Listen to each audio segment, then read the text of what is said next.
ఇక్కడికి చేరేస్తారు.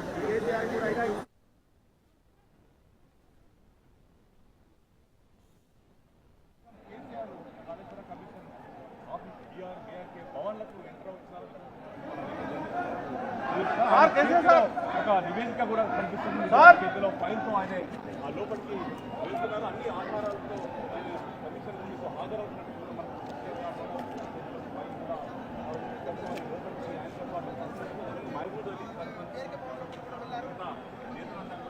లోపలికి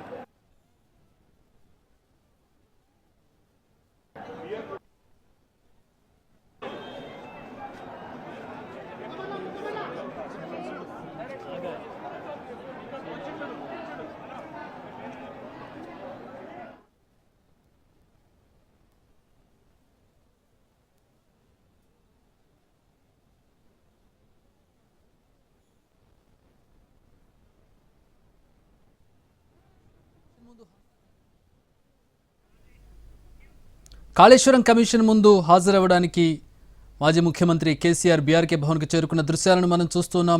బీఆర్కే భవన్కి చేరుకున్నారు. ఆయనతో పాటు 10 మందిని లోపలికి వెళ్ళడానికి అనుమతించారు. ఆయనతో పాటు హరీష్ రావు, సంతోష్ రావు, అలాగే పద్మారావు, మహమూద్ అలీ, అలాగే తలసాని శ్రీనివాస్ యాదవ్, ఇతర కీలక నేతలు ఉన్నారు. వారందరూ కూడా ఆయనతో పాటు వెళ్తున్నటువంటి దృశ్యాలను మనం చూడొచ్చు. ఈరోజు ఒక కీలక ఘట్టం కాళేశ్వరం కమిషన్ ముందు జస్టిస్ పినాకీ ఘోష్ కమిషన్ ముందు హాజరు కాబోతూ ఉన్నారు. 2 నివేదికలను ఆయన సిద్ధం చేసుకున్నట్టుగా తెలుస్తోంది. ఆధారాలతో సహా ఆయన కమిషన్ ముందు హాజరవుతూ ఉన్నారు. కాళేశ్వరం అనేది కేసీఆర్ బ్రెయిన్ చైల్డ్గా ఉండింది. దానికి కార్యరూపం దాల్చి పూర్తయ్యే వరకు ఆయన తనదైన రీతిలో దానికి వెనుకుండి నడిపించినటువంటి పరిస్థితి. తర్వాత ప్రభుత్వం మారిన తర్వాత దాని మీద ఎంక్వైరీ వేయడం, దాంట్లో లోపాలున్నాయని, లోపభూయిష్టం అని చెప్పి ఆరోపణలతో ప్రస్తుతం ఎంక్వైరీ జరుగుతూ ఉంది.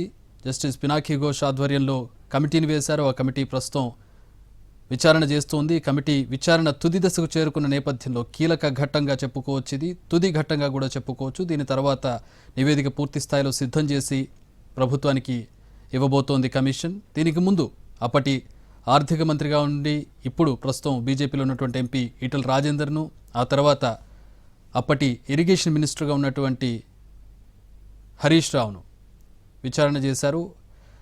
ఈటల రాజేందర్ను 20 నిమిషాల పాటు, అలాగే హరీష్ రావును 40 నిమిషాల పాటు విచారించింది కమిషన్. వారి నుంచి వివరాలు సేకరించింది. హరీష్ రావు కొన్ని ఆధారాలతో వెళ్లారు, ఈటల రాజేందర్ కొన్ని ఆధారాలతో వెళ్లారు. అక్కడ పూర్తి స్థాయిలో వారిని క్వశ్చన్స్ చేయడం, ఆ క్వశ్చన్స్ నుంచి ఆధారాలు వివరాలు రాబట్టడం, ఆ తర్వాత చివరిసారిగా ప్రస్తుతం కేసీఆర్ను విచారించబోతోంది. ఒక కీలక ఘట్టంగా, తుది ఘట్టంగా చెప్పుకోవచ్చు.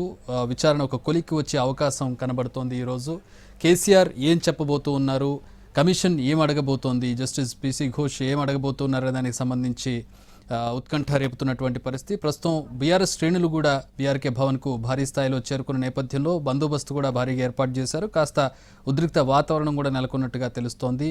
కేసీఆర్ ఎర్రవెల్లి ఫామ్ హౌస్ నుంచి నేరుగా బీఆర్కే భవన్కు చేరుకున్నారు. ఆ ప్రతినిధి చారి ప్రస్తుతం బీఆర్కే భవన్ నుంచి లైవ్లో అందించడానికి సిద్ధంగా ఉన్నారు. చారి,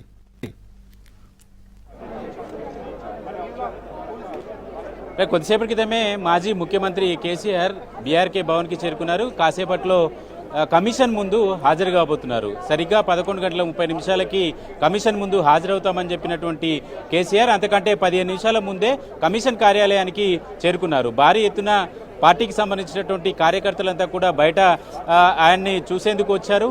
భారీ కాన్వాయ్ మధ్యన బీఆర్కే భవన్కి మాజీ ముఖ్యమంత్రి కేసీఆర్ చేరుకున్నారు. విచారణని ఇవాళ ఆయన ఎదుర్కొంటున్నటువంటి క్రమంలో కేసీఆర్తో పాటుగా 8 మంది ఎమ్మెల్యేలను కూడా లోపలికి అనుమతించారు. హరీష్ రావు, అలాగే వేముల ప్రశాంత్ రెడ్డి, మధుసూదనాచారి, ఇలా 2-3 ఎమ్మెల్యేలు అందరినీ కూడా, మహమూద్ అలీతో పాటు ఎమ్మెల్యేలను కూడా లోపలికి అనుమతించారు. ప్రధానంగా కాళేశ్వరం విచారణ కొనసాగుతున్నటువంటి క్రమంలో ఫైనల్కి కమిషన్ విచారణ చేరుకుంది అని చెప్పడానికి కేసీఆర్ ఈ కమిషన్ ముందు హాజరవ్వడమే ప్రధానమైనటువంటి నిదర్శనంగా చెప్పొచ్చు. ఎందుకంటే కాళేశ్వరం కమిషన్ ఇప్పటికీ 115 మందిని విచారించింది. ఆఖరిగా కేసీఆర్ని పిలిచింది. అయితే కేసీఆర్ని పిలిచిన తర్వాత ఇంకా ఎవరినైనా పిలుస్తారా, ఇలాంటి అంశాలన్నీ కూడా ఉన్నాయి.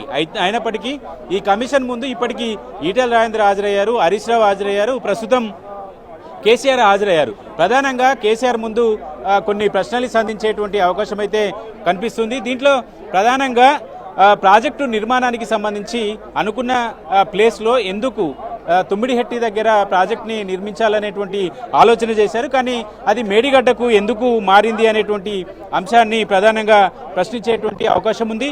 గడిచిన విచారణలో ఈటెల రాజేందర్ కావచ్చు, హరీష్ రావు కావచ్చు, ఇద్దరు కూడా ప్రాజెక్టు సైట్ ఎక్కడ ఉండాలనే దానికి సంబంధించిన అంశంలో ఈటెల రాజేందర్ మాత్రం అది ఇంజనీరింగ్ అధికారులు సూచించినటువంటి నిర్ణయం అని చెప్పినటువంటి పరిస్థితి. అయితే హరీష్ రావు మాత్రం కేంద్రం గుర్తింపు పొందినటువంటి వ్యాప్కో సంస్థ ద్వారా చూపించినటువంటి సర్వే నివేదిక ఆధారంగానే ఈ మేడిగడ్డ దగ్గర ప్రాజెక్టుని కట్టామనేటువంటి అంశంతో పాటు అక్కడ నీటి లభ్యత తక్కువగా ఉంటుంది కాబట్టి తుమ్మిడిహట్టిలో ప్రాజెక్టు కట్టడం వల్ల మహారాష్ట్రలో ముంపు ఎక్కువ అవుతుంది, అలాగే నీటి లభ్యత తక్కువగా ఉంటుంది, మహారాష్ట్రను కూడా మెప్పించాల్సి ఉంటుంది కాబట్టి దానికంటే నీటి లభ్యత ఎక్కువగా ఉండేటువంటి మేడిగడ్డ వద్ద ఈ ప్రాజెక్టు కట్టామనేటువంటి అంశాన్ని హరీష్ రావు కమిషన్ ముందు ప్రస్తావిస్తూ వచ్చారు.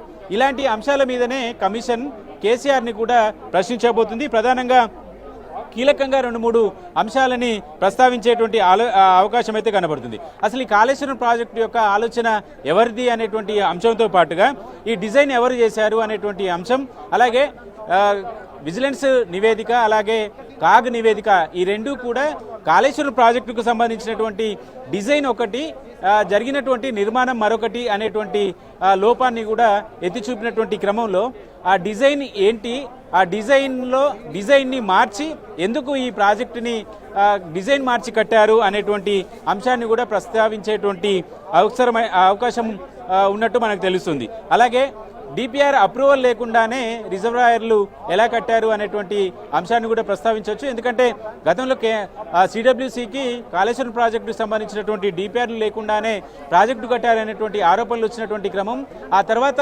కమిషన్ విచారణ కావచ్చు, అలాగే కాగ్ నివేదిక కావచ్చు, ఇవన్నిటి కూడా ఈ అంశాన్ని ప్రస్తావిస్తూ వచ్చాయి. పూర్తిగా డిపిఆర్ లేకుండానే ప్రాజెక్టుని ఎలా మొదలు పెట్టారనేటువంటి అంశాన్ని కూడా ఈ విచారణలో అడిగేటువంటి అవకాశం కనపడుతుంది. అలాగే ప్రాజెక్టులు పని కాకముందుకే, ప్రాజెక్టు పనులు పూర్తి కాకముందుకే ఆ నిర్మాణ సంస్థలకి, ఆ నిర్మాణ ఏజెన్సీలకి పూర్తి స్థాయిలో నిధులు ఇచ్చేశారు అనేటువంటి ఆరోపణ కూడా ప్రధానమైనటువంటి ఆరోపణ ఉంది. దీనికి సంబంధించి గతంలో నాణ్యత ఒక ప్రాజెక్టు పూర్తయిందంటే ఆ ప్రాజెక్టులో పూర్తి స్థాయి ఫైనల్గా నాణ్యతని చెక్ చేసిన తర్వాత మాత్రమే ఆ ఇరిగేషన్ శాఖకు సంబంధించినటువంటి ఆ విభాగం నివేదిక ఇచ్చిన తర్వాత మాత్రమే ఆ కాంట్రాక్టర్లు ముందస్తుగా ప్రాజెక్టు కట్టడానికంటే ముందస్తుగా ప్రభుత్వం దగ్గర డిపాజిట్ చేసినటువంటి కొంత అమౌంట్ని తిరిగి చెల్లించాల్సి ఉంటుంది. ఇందులో 2 రకాల అంశాలు. ప్రాజెక్టు పూర్తి కాక ముందుకే కాంట్రాక్టర్లకు పూర్తి స్థాయిలో డబ్బులు చెల్లించారనేటువంటి అంశం ఒకటైతే, కాళేశ్వరం ప్రాజెక్టు కట్టడానికి ఒప్పందం కుదుర్చుకున్నటువంటి కంపెనీనే ఈ నిర్మాణం చేపట్టిందా, ఈ నిర్మాణం లీజుకు ఎవరికైనా ఇచ్చారా, నిర్మాణ సంస్థ తప్పు చేసిందా, లీజుకు ఇవ్వడానికి సంబంధించినటువంటి సమాచారం ఏమైనా ఉందా అనేటువంటి అంశాలన్నింటినీ కూడా అడిగే అవకాశం ఉంది. బ్యారేజీలు నీటి నిల్వకు సంబంధించి కూడా ప్రశ్నించేటువంటి అవకాశం ఉంది. హరీష్ రావుని కూడా ఇదే ప్రశ్నని అడిగింది కమిషన్. ఈ మేడిగడ్డ కావచ్చు, సుందిల్ల కావచ్చు, అన్నారం కావచ్చు, ఈ 3 బ్యారేజీలలో నీటి నిల్వకు సంబంధించి ఎవరి నిర్ణయం మేరకు, ఎవరి ఆదేశాల మేరకు అక్కడ నీటిని నిల్వ చేయాల్సి వచ్చింది అనేటువంటి అంశాన్ని కూడా ప్రస్తావించారు.